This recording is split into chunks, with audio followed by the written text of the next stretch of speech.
فێرخوازانی پۆلی 12 مامۆستا ئەنوەر عوسمانتان لەگەڵا لۆ باسکردنی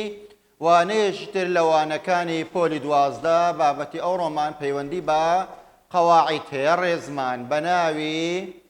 اسم التەفضیل. اسم التەفضیل واتە ناوی باڵا کەواتە بابەتەکەمان پەیوەندی بە بەراوردکاری و ئەو ناوە هەیە کاتێکەوە باڵاترە لە ناوەکەی تر. عەلیٌ ئەکرەم من محەممەد. عەلی ڕێزدارتر و شکۆدارترە لە محەممەد. کەواتە بەراوردێکمان کردە لە نێوان عەلی و محەممەد کە هەردووکیان سیفەتی شکۆ و ئەخلاق و ڕەوشت و ڕێزداریان تێدا بووە، کەڕەم و سەخایان تێدا بووە، بەڵام عەلی ئەو سیفەتەی زاڵترە. خالد ئەسرع من ئەخیه. خالید خێراترە لە براکەی، کەواتە خالید و براکەی هەردووکیان خێرانە، هەردووکیان سیفەتی سرعەتیان هەیە، بەڵام کامیان خێراترە،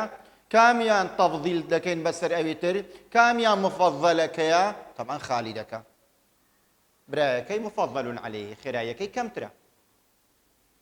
ئەوە دوو نمونە لەسەر مرۆڤمان هیناوە، لەسەر مرۆڤمان هیناوە. مەرز نییە تەنها مرۆڤ بی. دەرێن ئەتین و ئەطیەب منە العنەبی، هەنزیر خۆشترە، شیرنترە، بەتامترە لە ترێ. کەواتە ترێیەکە و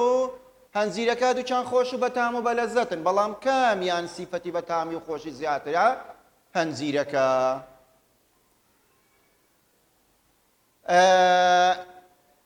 ئەنا ئەکبەڕ منک، من لە تۆ گەورەترم، کەواتە من و تۆ هەردووکمان سیفەتی گەورەییمان تێدایە، زا گەورەی تەمەن بیان گەورەی ڕێز و توانابی، بەڵام ئەنا من لە تۆ بەتەمەنترم، گەورەی و تەمەنەکەی من لە هی تۆ زیاترە. الأسد أشجع من النمر. ئەوەش نمونەیەشتر لۆیە بزانین لە نێوان ئاژەڵانیش دەوێت، مەرز نییە تەنها لە نێوان مرۆڤ بێ. الأسد أشجع من النمر. شێر ئازایەتی زیاترە لە پڵنگ. شێر و پڵنگ هەردووکیان ئازانەک، بەڵام کاتێ بەراوردیان دەکەین کامیان تەفضیل دەبیتێن؟ ئەسەدەکەی تەفضیل دەکەین. نمونەی تریان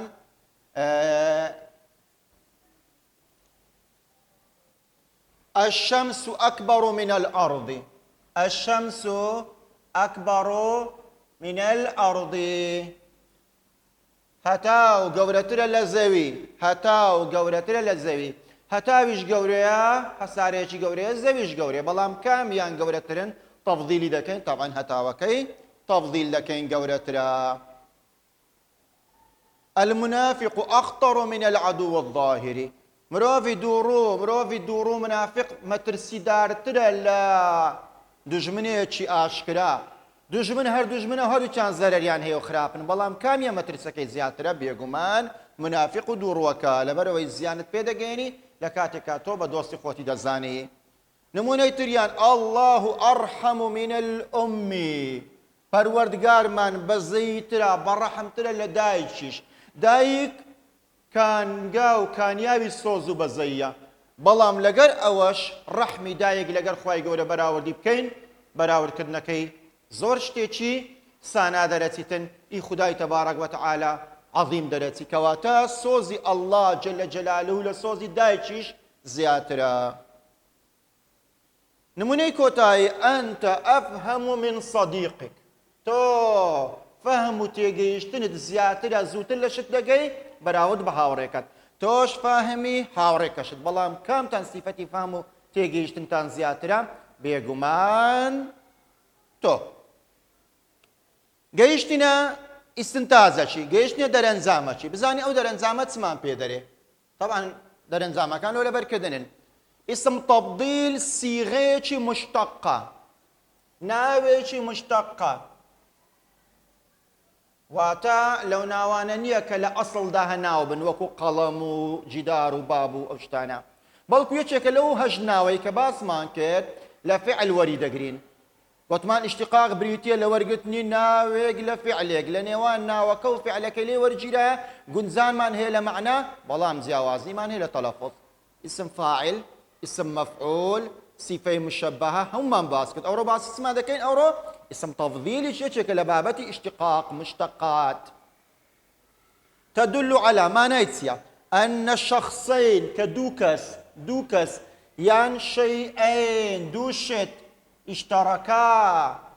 بەشدارن في صفة معينة لصفة دیاری کراو أو كلمة مهمة كلمة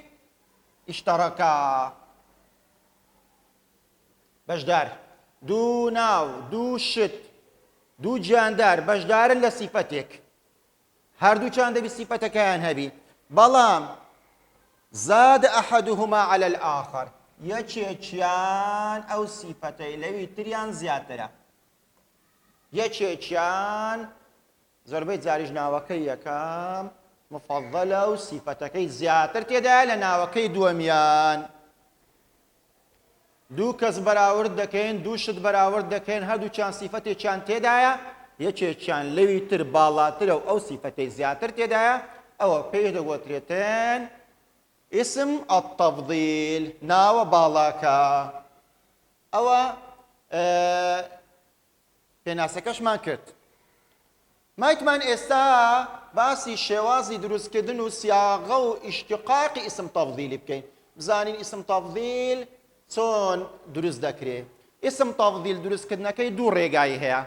یەکەمیان الطریقە المباشرە ڕێگای ڕاستەوخۆ هەیتیشمان دووەمیان الطریقە غیر المباشرە ڕێگای ناڕاستەوخۆ ڕێگای ڕاستەوخۆ ناوەشکەشی پێدەرێن پێدەێن ڕێگای ئەفعەل ڕێگای ڕاستەوخۆ طریقەی مباشر ناوەشکەی پێدەرێن پێی دەرێن ڕێگای ئەفعەل لەبەر چ پێدەرێن ڕێگای ئەفعەل لەبەر ئەوەی لە سەوەزنی ئەفعەلە یعنی کو لە سەوەزنی ئەفعەلە واتە فعەلە هەمزەشی لە بۆ زیاد بووە بوویتە ئەفعەل ئەفعەلو ئەو نمونانەی کە تازە لەسەرەوە لۆم باسکردن هەموو ڕێگای ڕاستەوخۆ بوو ئەو نمونانەی کە باسمان کرد هەمووی ڕێگای ڕاستەوخۆ بوو ڕێگای ڕاستەوخۆ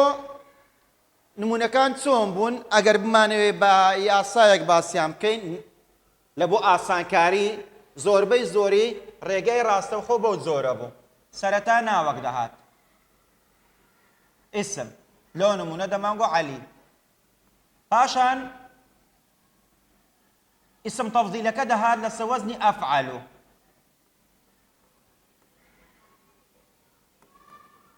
پاشان من دەهات پاشان ناوی دووەم دەهات کە مفەضەل عەلەیهی بوو زۆربەی زۆری ناو ئەفعەل من ناوی دووەمیان لۆ نمونە الشەمس ئەنوەڕ من القەمەڕ هەتاو ڕووناکترە پرشکدارترە لە مانگ الشەمس ئەنوەڕ من القەمەڕ ناو ئەفعەل من ناوێکی تر ئەوە یاسایەکەی ئێستا دەرین ئایا چ فعلێک ئێمە دەتانین ئیسم تەفضیلی لێ دروست بکەین بە ڕێگای ڕاستەوخۆ ئایا هەموو فعلێک ئێمە دەتانین ئیسم تەفضیل لێ دروست بکەین بە ڕێگای ڕاستەوخۆ نەخێر بەڵکو ئەو فعلەی کە دەمانەوێت ئیسم تەفضیلەکەی لێ دروست بکەین بە ڕێگای ڕاستەوخۆ دەبێت حەفت مەرجی تێدا بیت دەبێت چەند مەرج تێدا بی حەفت ناڵێم یەکێک لەو حەفتە دەبێت هەر حەفت مەرجەکەی تێدا بی ئەو جا ئێمە بە ڕێگای ڕاستەوخۆ بە ڕێگای ئەفعەل ئیسم تەفضیلەکەی لێ دروست دەکەین ئێستا دێینە سەر مەرجەکان ئێستا دێین باسی ئەو مەرجانە دەکەین کە پێویستە لە ئیسم تەفضیلێک هەبی لەوەی بە ڕێگای ئەفعەل بە ڕێگای ڕاستەوخۆ ئێمە بتانین ئیسم تەفضیلەکەی لێ دروست بکەین یەکەمیان ئەن یەکونە الفعل ثلاثیە دەبی ئەو فعلەی کە ئێمە دەیکەینە ئیسم تەفضیل بە ڕێگای ڕاستەوخۆ سێپیتی بی باسمان کرد فعلەکانی زمانی عەرەبی یان ثلاثینە یان فەوقە ثلاثینە لەسەرەوە یعنی 4 و 5 و 6 دەبی سێپیتی بی بەبیرشت دەینەوە قەت نازانی فعل چەند پیتە تەنها لە ماضیەکە لۆت بەدیار دەکەوی ئەگەر ماضیەکە کە تە ماضی دیتە سێ پیتە ئەو کاتی دەتانی ئەتوو بە ڕێگای ڕاستەوخۆ ئیسم تەفضیل لێ دروستکەی کەڕومە یان کەڕەمە ئەکڕەم کە سێ پیتە دێکەمە ئەکڕەم جەمولە جوان ئەجمەل عەلیمە ئەعلەم شەکوڕە ئەشکوڕ كور سمع أسمع أو تسبون هموي أكرم أجمل أعلم أشكر أسمع هموي بوا اسمي تفضيل لبروي فعلكي ثلاثين مرزي دوم أن يكون متصرفا پێویستە فعلێکی متصرف بی فعلی متصرف ئەو فعلەیە کەوا دەتانین لە ماضی بیکەینە مضارع بیکەینە ئەمریش تەصەڕفی پێ بکەین گۆڕانکاری و دەستکاری پێ بکەین علم يعلم دەتانم بیکەمە فعل ئەمر ئیعلام قرأ يقرأ اقرأ هەر فعلێک تانید ماضی و مضارع و ئەمری پێ بکەی دەری ئەوە فعلێکی متصرفە ئەدی ئەگەر فعلەکە متصرف نەبوو ئەو کاتی دەرێن جامدە نابێ فعلەکە جامد بی فعلی جامد اسم تفضیلی لێ دروست ناکەین ئێمە فعلی جامد لێ دروست ناکەین چ فعلێک جامدە بەڕێزت دەبی فعلە جامدەکان لەبەرکەی زۆر جار لە وزاری دێتەوە عەسا نیعمە عەسا خۆزگە خواستنە نیعمە باشترین بئسا خراپترین لەیسا کە لۆ نەفی بەکاردێ حەبەذا و لا حەبەذا خۆزگە خواستن و نەخواستن حاشاش کە یەکێکە لە ئەدەواتەکانی ئیستثنا لەگە خەلا و عەدا بەکاردێ ئەو چەند فعلە بەڕێزت لەبەری دەکەی ئەوانە جامدن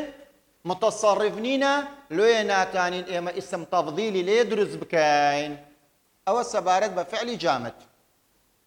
وتمان دەبێ متصرف بی و جامد نەبی مەرجی سێیەم ئەن یەکونە مەبنیەن للمەعلوم ئەو فرمانەی کە دەمانەوێت پلەی باڵای لێ دروست بکەین بەراوردی بکەین بە ڕێگای ڕاستەوە خۆ دەبێت بکەری دیاربی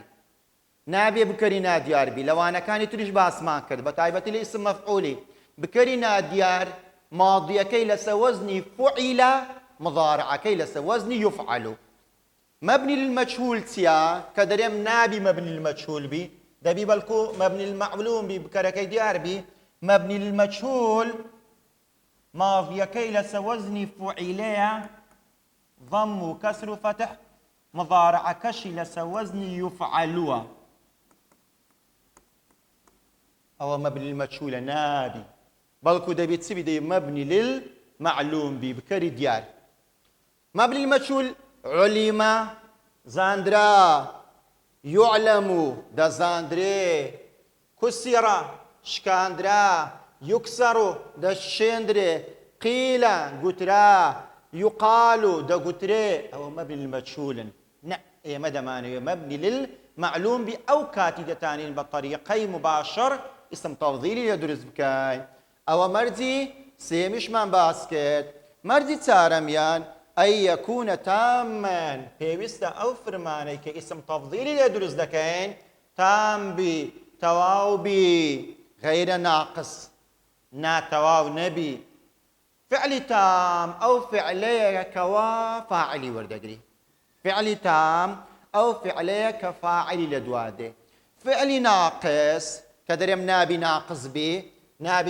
بی فعلی ناقص ئەو فعلەیە کەوا اسم خبري لدوده نك فاعل لدوابي بل كنت سيلي اسم خبري لدوده كدريم نابي فعل ناقص بي ما بس من نابي كان وأخواتها بي كاد وأخواتها بي نابت كان وأخواتها وكاد وأخواتها بي كان وأخواتها وكتسا نمونيش بينو كدريم نابت كان وأخواتها بي لو نمونا كان أصبح صار بات أمسى أضحى نابي لوانا بيتين نابي لوانا بيتين أوانا تسنة أوانا فعلي ناقصين نابي لوانا بيتين بەڵێ ئێستا دەچینە سەر مەرجێکی تر دەچینە سەر مەرجێکی تر لە مەرجەکانی ئەو فعلەی کە دەتانین بە ڕێگای ڕاستەوخۆ ئیسم تەفضیلی دروستکەین مەرجی پێنجەمیان دەرێم ئەن یەکونە مثبەتەن غەیرە مەنفی دەبێت فعلەکە ئەرێبی دەبێت چ بی ئەرێبی مثبەت بی پۆزەتیڤ بی نابی نەفیکرابی نابی نەفیکرابی نابی نەرێبی ئەگە نەرێبوو ئێمە بە ڕێگای ڕاستەوخۆ ئیسم تەفضیلی لۆ دروست ناکەین نەرەیەکان ما لا لەم لەما ئەوانە ئەدەواتی نەفینە ئەگە لە پێشی بوو دەرێن نەرەیە نابی نەرێبی وەکو ما عەلیمە و لا یەنسا و لەم یەنجەح و ئەوانە نەرێنە ئەمە دەمانەوێت پۆزەتیڤ و ئەرێبی و نەرێنەبی مەرزی شەشەمیان أن يكون قابلا للمفاضلة والتفاوت أو فرمانە دەبێت بواری ئەوەی تێدا هەبی ئێمە بەراوردکاری پێ بکەین هەموو فرمانێک مەجالی ئەوەی تێدا نییە ئێمە بەراوردی بکەین لەگە شتێکی تر ئەو فرمانە ئێمە دەکەینە ئیسم تەفضیل دەبێت مەجال و بواری بەراوردکاری و باڵابوونی تێدابی مامۆستا چه فعلێک هەیە کەوا پلەی باڵای تێدا نەبی تەفاوت و تەفاضلی تێدا نەبی هەندێک فعلی دیاری کراون بەڕێز لەبەری دەکەی ئەلێرەش ئیشت پێ دەبی وەکو جامدەکان لێرەش ئیشت پێ دەبی لە بابەتی التعجبش دووبارە ئیشت پێ دەبیتەوە وەکو چێ ماتە یەک لەو فعلانەیە لەبەر ئەوەی کە دەڵێن کەسێک مرد بەراوردکاری ناکەی برێ فلان لە فلانی زیاتر مرد غەریقەش کە خنکانی ناو ئاوە خەنەقەش خنکانی غاز و ئەو زۆرە شتانەیە عەمیەش کوێربوون نەک چاو زەعیفی بەڵکو کوێربوون فەنیە لەگەر هەلەکەی هەردوو چیشان بە مانای مردن و لە ناوچوون دێن ئەوانەش پلەی باڵایان نییە هەروەها ئەوەی لە کتابی تو باسی کردیە دەخەلەش چوونە ژوورنیتی بێزگە لە دەخەلە ئیتریشمان هەیە هەندێکیان لێرە هەندێکیان لە بابەتی تەعەجوب باسکرانە ئێمە بیانزانین باشە وەکو وەلیدە لەدایک بوو هەروەها خەڕەجە سوەدەر ئەوانە هەموو ئەو فعلانەنە کە پلەی باڵایان نییە و بەراورد ناکرێن لۆیێ دەبی بەڕێزت ئەو فعلانە لەبەرکەی دوامەرێت ئاخر خاڵ لە مەرجەکانی ئەو فعلەی کەوا بە ڕێگای ڕاستەوخۆ دەیکەین ئەللا يدل على اللون نابێت مانای ڕەنگ بدا نابێت مانای ڕەنگ بدا نابێ مانای کەم و کورتی و کەم ئەندامی و عیبداریش بدا نابی مانای حلیە و جوانکارش بدا لۆ ئاخر ئەگەر ئەو مانایدا ئەمەش کردمانە ئەفعال لەگە سیفەی مشەبەهە لێمان تێکردەبی ئەگە بە بیرت بیتەوە لە سیفەی مشەبەهە دەمگۆت ڕەنگەکان و عیبەکان و جوانکاری لە بۆ ڕەگەزی نێر ئەفعال لە بۆ ڕەگەزی مێینە فەعلا هەتا لێمان تێکەڵ نەبی دەرێ نابی مانای ڕنگ و عیب و حلیە بدا یعنی نابی سیفەی مشەبەهە کە ئەفعال و فەعلا بیتێن وەکو ڕەنگ چ ڕەنجێک هەموڕا ڕەنجی سوور سەویدا ڕەنجی ڕاش ئەوە لە بۆ لەونی ئاڕەجە شەلی ئەمەشە چاوخێلی حەویلاش ئەوەش بە مانای خێل و چاو عیبداری دێ نمونە لە بۆ حلیەی کەحوولە چاوڕەش و چاوبەکلی ئەو نمونانە نابی اسم تەفضیلی لێ دروست ناکرێت لەبەر ئەوەی لەسەر وەزنی ئەفعەل فەعلائی لەگە سیفەی مشەبەهە لێمان تێکەڵ دەبی بەڵێ ئەو فعلەی بە ڕێگای ڕاستەوخۆ حەلیکەین لەسەر وەزنی ئەفعەل دەبی بەڵام دەبی ثلاثی بی متصرف بی تام بی مثبت بی مبنی المعلوم بی قابلی مفاضلە بی لەسەر وەزنی ئەفعەل فەعلائیش نەبی کە مانای ڕەنگ و عیب و حلیە بداتێن بەڵێ قوتابیانی بەڕێز لێرە دینە کۆتایی وانەکەی ئەوڕۆمان لە وانەیەشتر نیوەکەی تری بابەتی اسم تەفضیلی تاوا دەکەین هەر شاد بن